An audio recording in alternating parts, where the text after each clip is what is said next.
અમદાવાદ શહેરના ઇન્દ્રિય CG road ઉપર બ્રિડલ કલેક્શન પ્રસ્તુત કરવામાં આવ્યું છે। શહેરમાં આદિત્ય બિરલા ગ્રુપની બ્રાન્ડમાં બ્રિડલ કલેક્શન પ્રસ્તુત કરાયું હતું। આ વિશિષ્ટ રીતે બનેલા પીસ દર્શાવે છે કે નવવધુ માટે અત્યંત સુંદરતાની ઉજવણી સૂચવે છે। તો બંગડીઓ, નથ, માથા પટ્ટીઓ, હાથ, ફૂલ રિંગ વગેરેની આકર્ષક ડિઝાઇન નવવધુઓ માટે અનુરૂપ શાહી અને સદાબહાર જ્વેલરી માટે વિશેષ પસંદગીઓ પૂરી પાડે છે। ત્યારે ઇન્દ્રિય સીઓ દ્વારા તેમનું પહેલું બ્રિડલ કલેક્શન છે હોવાનું જણાવવામાં આવ્યું હતું।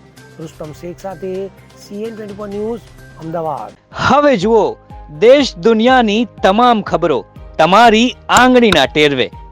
ઉઠાવો મોબાઈલ અને ગૂગલ પ્લે સ્ટોર પરથી ડાઉનલોડ કરો અમારી CN24 ન્યૂઝ મોબાઈલ એપ।